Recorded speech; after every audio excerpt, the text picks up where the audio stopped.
진리 시리즈 두 번째 진리 안에서 행하는 자라는 제목으로 말씀을 나누겠습니다.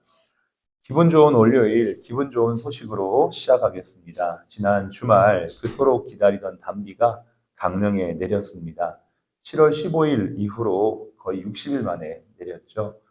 한 120mm 되는 비가 내려서 그나마 이렇게 물론 부족하죠. 그러나 그래도 정말 말 그대로 단비가 내려서 정말 기분이 좋았습니다. 하나님께 감사를 드립니다. 우리의 기도를 들으시는 하나님, 오늘도 우리의 기도 가운데 역사하실 줄로 믿습니다. 또 하나의 기분 좋은 소식이 있습니다. 합계 출산율이 9년 만에 올랐습니다. 2015년 이후로 계속적으로 출산율이 하락세를 보였는데 9년 만에 0.75명이 되었습니다. 네, 진짜 0.73에서 0.75명. 그래서 올해 우리 병원장님도 할아버지가 되셨고요. 저희 교회 성도님도 어저께 100일이라고 아이 떡을 해서 오셨습니다. 제가 얼마 전에 주례했던 제 제자도 결혼하고 출산한 지 15일 됐다고 어저께 사진을 찍어 보내왔더라고요. 그러면서 아기를 낳고 키우는 게 이렇게 어려운 일인지를 몰랐다. 그러면서 너무너무 존경스럽다. 그런 얘기를 들었습니다. 그런 것 같습니다. 아이를 낳아봐야 부모의 마음을 알고 아이를 키워야 부모가 되는 것 같습니다. 그 하나님의 마음도 그래서 더 이해하게 되는 것 같아요. 우리나라가 더 많은 출산율이 상승하는 은혜가 있기를 바랍니다. 또 하나의 기쁜 소식을 전해드리겠습니다. 우리 병원에서 일어난 일인데요. 지난주 병실에서 수술하고 회복 중인 분에게 복음을 저와 전도사님이 함께 전했습니다. 김경숙 자매님이란 분인데요. 주중에 예수를 영접하고 어저께 생애 첫 주일 예배를 이곳에서 드렸습니다. 한 생명이 태어나고 영혼이 구원받아서 주님 앞에 나와 예배드리는 그 기쁨은 정말 이 세상의 어떠한 기쁨보다도 큰 기쁨이었습니다. 교회인 우리 모두의 섬김과 기도를 통해 하나님께서 영혼의 열매를 오늘 우리 현장에서 맺게 하신 줄로 믿습니다. 고린도전서 3장 6절 7절 말씀에 나는 심었고 아볼로는 물을 주었으되 오직 자라게 하시는 분은 하나님이시다. 그렇습니다. 오직 자라게 하시는 분이 하나님이십니다. 오늘도 우리가 아무것도 보이지 않는 것 같이 보이지만 하나님께서 일하고 계십니다. 여러분 이걸 믿으시고 진리 안에 든든히 세워져 가는 이 한 주가 되시기를 축복합니다.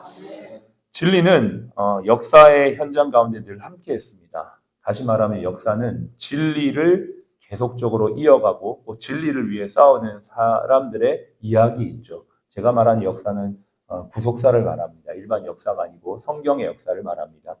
성경의 역사는 진리를 믿고 진리를 위해 싸우는 그 이야기가 담겨져 있는 거죠. 그래서 예수님이 십자가에 우리 인류를 위해 죽으신 이후에 그 12제자 요한을 제외하고 모두가 다 순교자의 길로 갔습니다. 기독교 자체가 이 진리를 위해 싸우고 진리를 위해 생명을 건 종교가 기독교입니다. 복음 진리의 길은 쉬운 길을 제시하지 않습니다. 언제나 힘들고 어려운 희생과 헌신의 길을 우리에게 요구하고 있는 것이죠. 예수님께서 제자들을 부르실 때에 자기를 부인하고 십자가를 지고 나를 따르라 이렇게 말씀하셨습니다. 복음의 길이라는 것 자체가 처음부터 고난과 환난과 핍박, 심지어 생명을 걸고 가는 길이 바로 복음의 길입니다. 우리가 이 아침에 예배를 드리면서 때로는 어떤 상황에서는 피곤할 수도 있고 힘들 수도 있지만 사실 우리가 걸어가는 길이 복음의 길이고 진리의 길이라면 우리는 여기에 목숨을 걸만합니다. 그렇지 않습니까?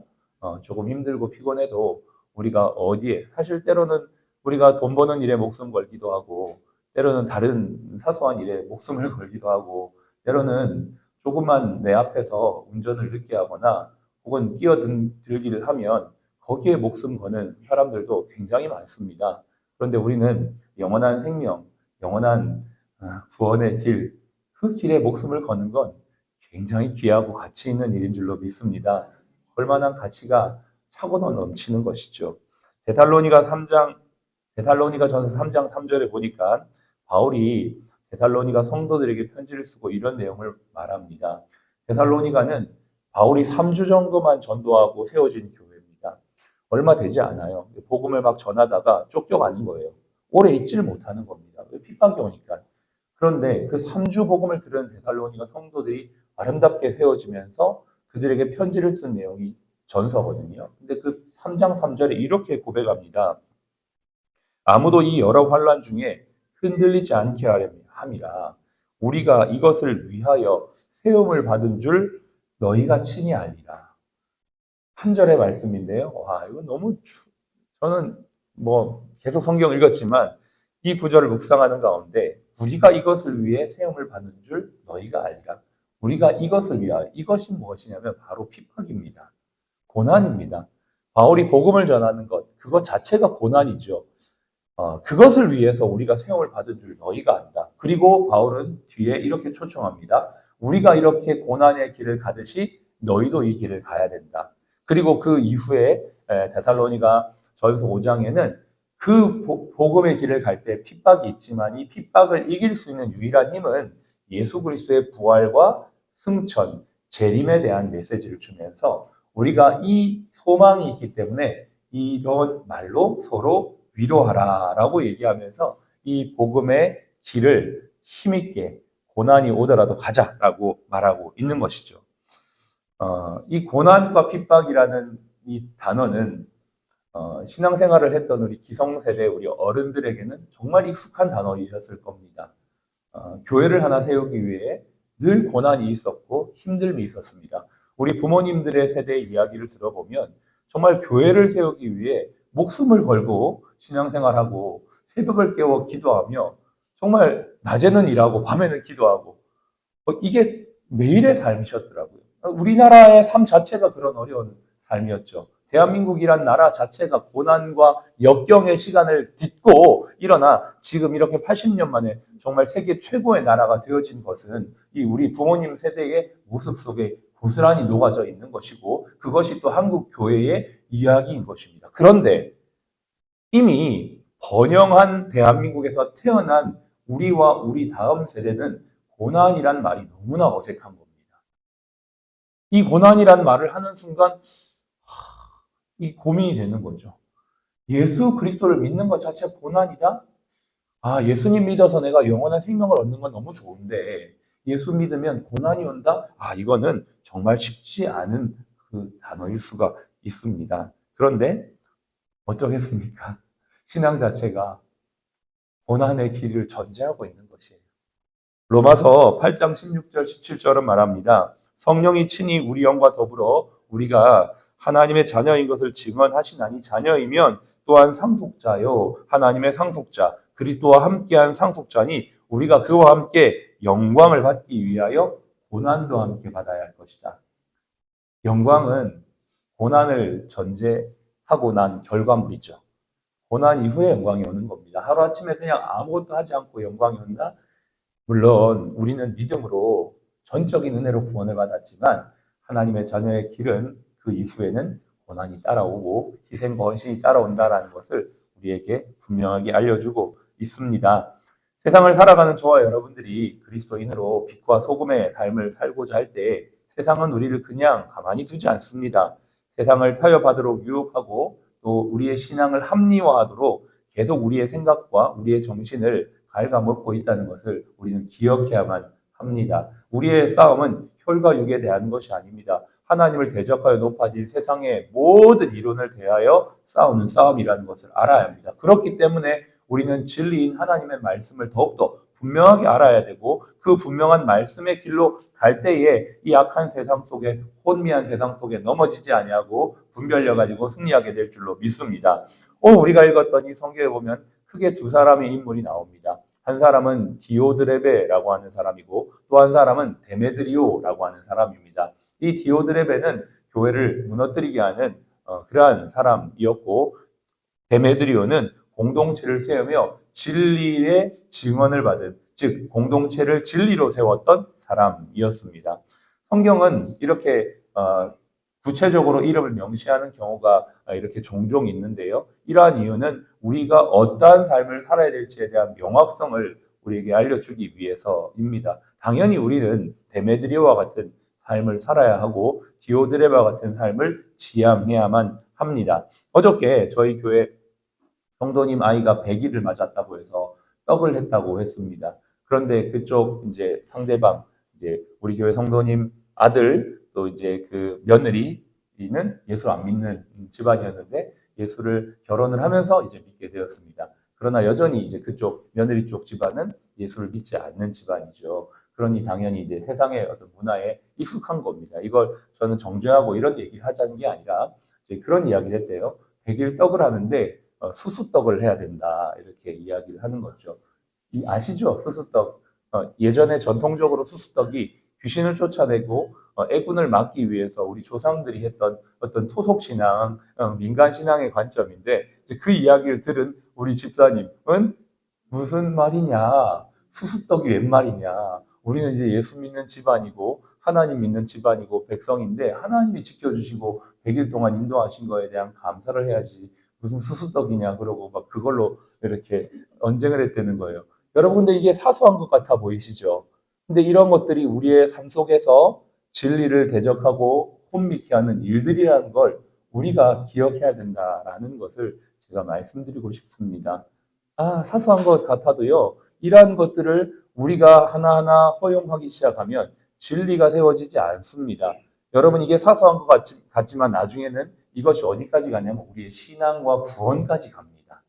아이고, 내가 예수님 믿으면 되지. 교회 하루 빠지면 어때? 라고 하는 것까지 갈 수가 있는 것입니다.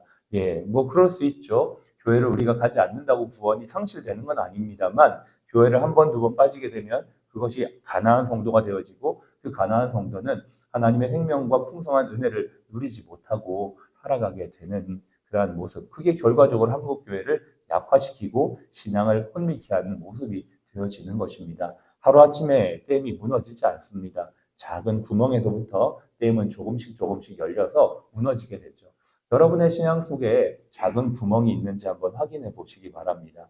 내 신앙에 타협을 주는 작은 구멍, 내 신앙을 갉아먹는 작은 타협들이 점점점 우리 가운데 있지 않는지를 돌아보면서 우리가 정말 진리 안에 세워져 우리가 세워짐으로 말미암아 우리가 속해 있는 공동체가 진리 안에 세워져야 될 줄로 믿습니다.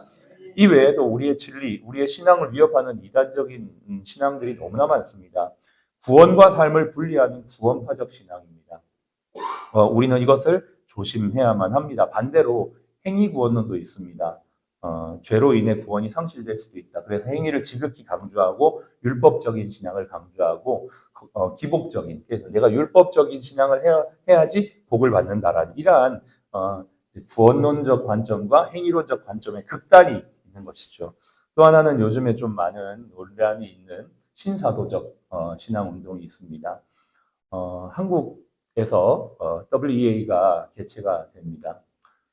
이거는 좀 우리가 분별을 해야 된다라고 생각을 해요.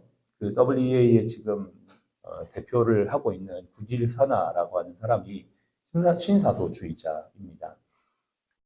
우리가 이러한 부분에 대해서 성경은 무엇라고 말하고 있습니까? 이단은 아예 관계도 하지 말라라고 말할 만큼 굉장히 예민하게 이 주제를 다루고 있는 것입니다. 우리는 이러한 부분들을 잘 분별을 해야만 하겠습니다. 기복주의와 번영신학도 조심해야 됩니다. 예수 믿으면 병 낫는다, 부자 된다, 무조건 잘 된다. 이러한 것은 지금 어디까지 연결됐습니까? 심리적인 자기개발식 복음으로 연결이 되었습니다. 조엘 오스틴 같은 사람은 긍정의 힘이라는 책을 써서 교회를 세워놓고 심리학을 전파하고 있습니다.